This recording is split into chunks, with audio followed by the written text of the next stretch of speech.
Seperti yang Anda saksikan, mayoritas dari masyarakat yang kita wawancarai merasa kecewa bahwa diskon tarif listrik sebesar 50% ini dibatalkan. Untuk membahas hal ini saat ini sudah bersama kita Wihadi Wianto, anggota Komisi 11 fraksi Partai Gerindra, dan Bima Yudhistira, Direktur Eksekutif Selyos. Selamat malam Bapak-Bapak. Selamat malam. Baik, selamat malam. Saya ke Pak Wihadi dulu. Yang jadi pertimbangan Pak Wihadi berdasarkan komunikasi Anda dengan pemerintah, diskon tarif listrik 50% nggak jadi dikeluarkan. Ini masyarakat sudah banyak yang berharap, mereka jadi kecewa. Gimana nih Pak Wihadi? Jadi begini, diskon listrik ini dan saat ini pemberian yang semua kemarin mengutip adanya pemberian diskon itu kan belum sampai kepada tahap ratas. Jadi memang belum diputuskan gitu kan. Jadi kenapa seakan-akan dibatalkan? Bukan dibatalkan, tetapi kan yang kemarin itu kan belum waktu kemarin masih dilakukan ya. Kemudian pada saat ratas itu kan belum selesai. Nah, kalau sekarang mengenai masalah subsidi listrik itu kan tetap disubsidi oleh pemerintah. Tetapi sekarang ini adalah yang dilakukan itulah pada saat kemarin stimulus itu diadakan diskon. Nah, permasalahan diskon ini yang kemarin itu masih memang belum selesai, artinya apa? Secara administrasi belum selesai. Artinya di sini memang pertimbangannya adalah dengan bulan Juni dan Juli itu dilakukan adalah pemerintah memberikannya dengan secara langsung. Jadi secara langsung ini kan kita bantuan tunai juga ditambah itu sejumlah sekitar 200 atau 300 di situ ya. Nah, ini kan penambahan ini sebenarnya kalau dilihat bahwa ini adalah memang sudah diberikan kepada masyarakat untuk langsung mereka mendapatkan uang tunai tersebut. Jadi 4 stimulus itu juga bisa dilaksanakan langsung. Jadi hal ini mesti harus juga media ini mesti harus juga melihat bahwa ini kan belum melalui ratas, tapi kan sudah ramai. Nah, ramainya ini kan karena apa? Karena memang kemarin Menko itu melakukan ratas di koordinasi daripada Menko, tetapi belum sampai pada ratas itu kepada Presiden. Nah, ini hari Senin kemarin baru dilakukan ratas. Jadi prosesnya demikian. Dari proses itu dilihat bahwa pemberian dalam 2 bulan itu, pemberian yang langsung diberikan tunai itu yang dianggap lebih efektif dengan 2 bulan ini. Ini berarti kalau saya lihat ada masalah komunikasi ya Pak, karena belum diputus, belum diketok palu, tapi sudah terkomunikasikan kepada masyarakat. Masyarakat kita juga sudah berharap dan sudah mengalokasikan mungkin anggaran rumah tangganya kepada yang lain gitu dibandingkan untuk mereka sudah punya pos-pos tersendiri. Ini masalah komunikasi ini apakah perlu dibenahi juga Pak? Nggak, begini, kita harus melihat dulu konteksnya ya. Konteksnya itu kan Pak Erlangga melaporkan hasil ratas daripada koordinasi daripada Menko. Nah, kemudian harus dibawa kepada ratas di Presiden. Nah, ini kan proses itu. Nah, kalau proses itu kemudian disampaikan oleh Menko mengenai masalah hasilnya, kan boleh saja hasilnya seperti itu. Tapi kan itu pengkajian itu tentunya akan dikaji lagi pada saat kabinet ratas. Nah, ini kan hanya media aja yang membuat ini besar gitu kan. Sebenarnya kan ini sesuatu hal yang memang prosesnya terjadi seperti itu. Jadi bukan permasalahan komunikasi, tetapi ini media yang langsung menangkap lah. Kemudian seakan-akan tentunya yang paling banyak menangkap memang Kompas yang dari kemarin belum sudah. Tapi begini Pak Wihadi, sejak dulu kalau ini saya perhatikan kalau sejak dulu mau ada kebijakan pemerintah, memang ada komunikasi seperti itu. Tapi kan persentasenya sudah menuju 100%. Makanya kita juga media yang mengasumsikan ini kan akan jadi kan begitu. Begini. Ya, tahu. Tapi kan harusnya memang ini kan harus dilihat dulu bahwa ini hasil ratas daripada Menko, belum pada ratas presiden. Artinya di sini keputusannya belum di keputusan presiden, tapi seakan-akan pemerintah yang sudah memutuskan. Ini kan media sendiri yang membuat asumsi itu. Balik Kan lagi kita ke tidak media pernah salahnya gitu Pak ya. berkomentar, ya kan? Jadi kita kan tidak pernah berkomentar mengenai masalah ini, Sebenarnya kan gitu loh. ini Nah, sudah proses seperti ini lumrah juga kalau saya katakan, kalau Pak Wihadi mengatakan media sudah mengasumsikan lebih dulu. Dalam pemerintahan sebelumnya juga sudah seperti ini Pak sebenarnya. Tapi ada pola-pola khusus yang bisa disampaikan kepada masyarakat sehingga masyarakat juga tidak terlalu berharap sebetulnya. ya, Tapi sebenarnya begini ya. ya ini Tapi sebenarnya begini, bahwa ya permasalahan listrik itu kalau kita lihat diskon yang ada, tetapi dengan pemberian langsung tunai yang diberikan pemberian Oke. bantuan itu kan sudah ada. Jadi di sini saya harapkan di sini bahwa tetap ada yang namanya bantuan kepada masyarakat, Ya, tapi oke. bentuknya langsung, gitu kan? Nah, jadi itu dari 4 stimulus itu kan sudah 5 stimulus itu kan semuanya memang mengacu kepada bagaimana untuk peningkatan daripada Oke.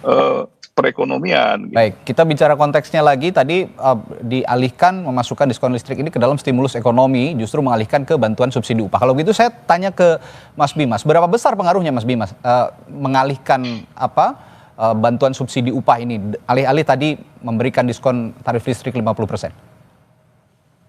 Ya, menurut saya begini, menurut saya kan harus diakui bahwa ada persoalan daya beli masyarakat itu Ya. sedang mengalami kelesuan.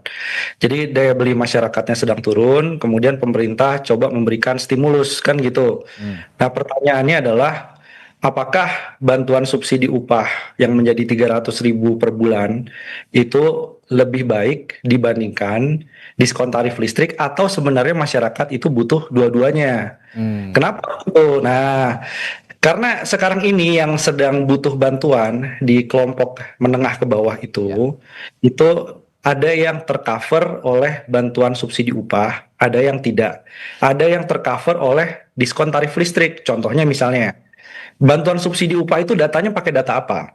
Datanya itu pakai data BPJS Ketenagakerjaan. Ya. Nah, sementara pekerja-pekerja informal yang dia lebih banyak dibantu misalnya melalui diskon tarif listrik yang dirasakan Januari Februari kemarin. Asalkan listriknya sampai dengan 1.300 VA. Nah, itu akan artinya kan mereka juga membutuhkan bantuan lainnya. Bagus kalau pekerja informal masuk dalam skema bantuan subsidi upah. Driver ojol misalnya, kurir, itu bagus. Jadi ini bisa jalan sebenarnya dua-duanya, itu jauh lebih bagus. Tapi kalau hanya mengandalkan bantuan subsidi upah, kekurangannya adalah tadi, coverage dari mereka yang menerima bantuan subsidi upah.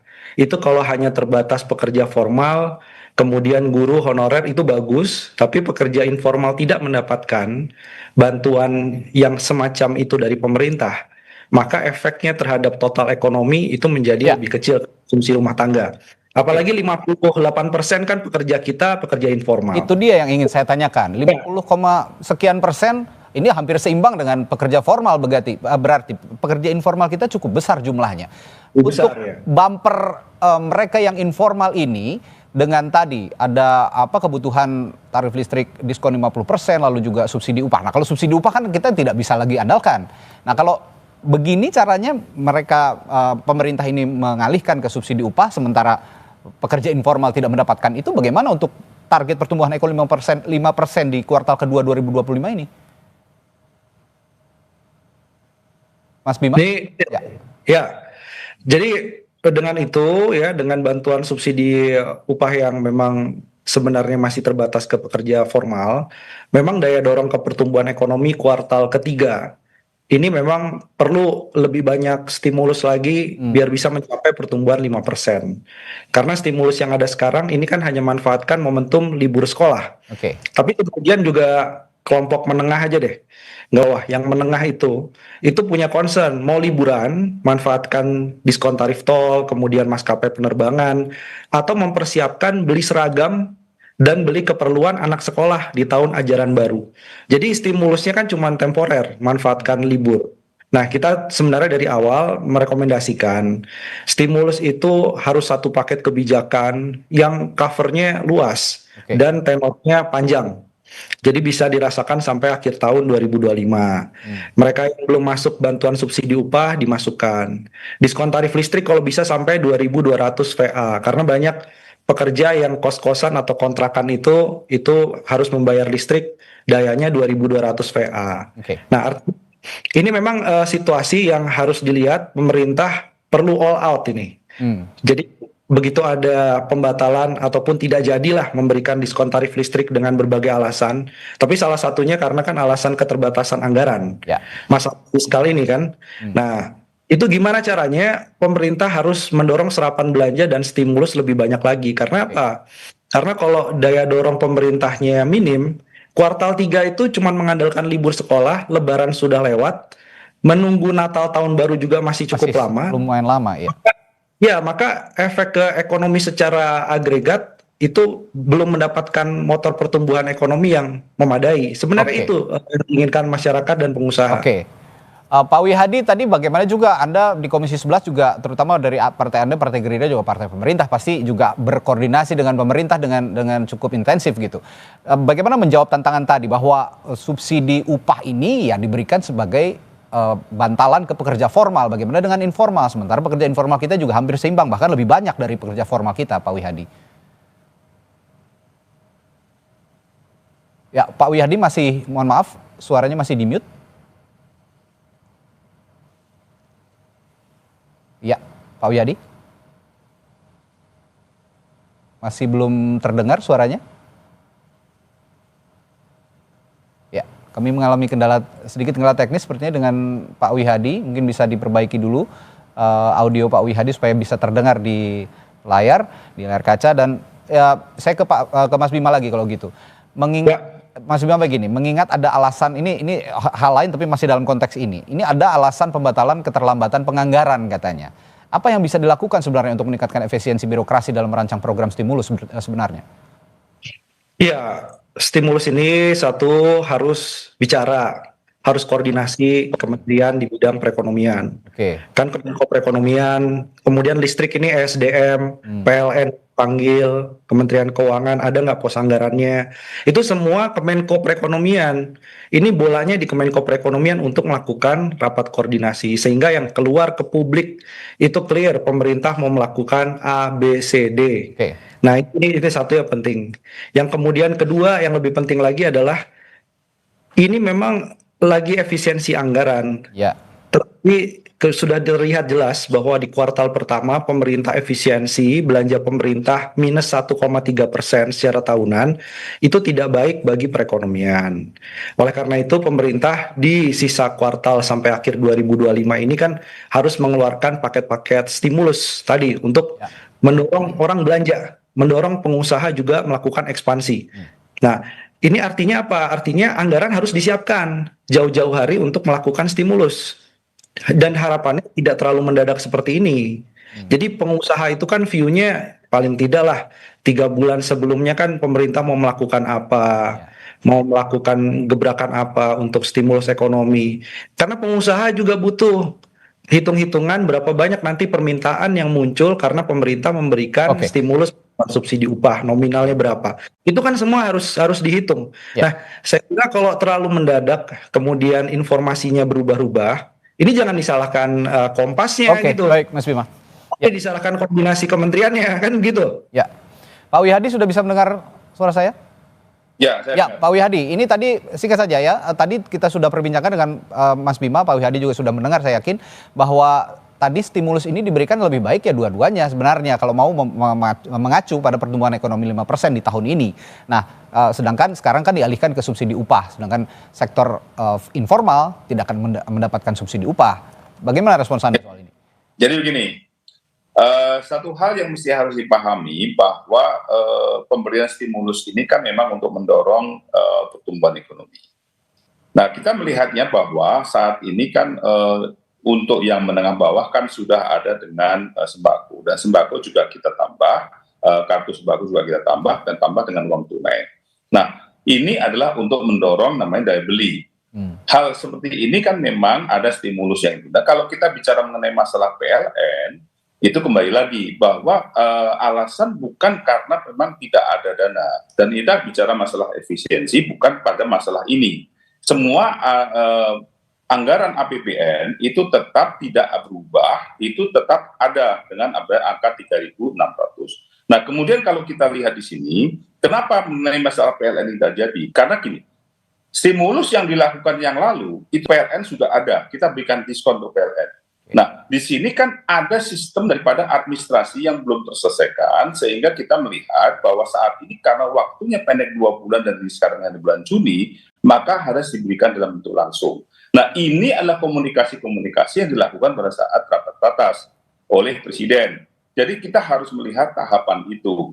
Jadi saya kira kita mesti harus melihat juga bahwa memang stimulus-stimulus itu didorong untuk memberikan pertumbuhan ekonomi. Kita melihat di sini golongan menengah menginginkan adanya mereka kemudian ada tol, tarif tol. Tarif tol ini kan tidak hanya kepada masalah orang yang berjalan untuk liburan, tetapi itu kan juga angkutan atau moda tiap hari yang di tol itu diberikan diskon. Nah, ini kita harus tahu permasalahan ini bahwa memang kita mendorong yang namanya saving daripada kos yang harus dikeluarkan untuk pembayaran tol ini bisa dilakukan untuk yang lain.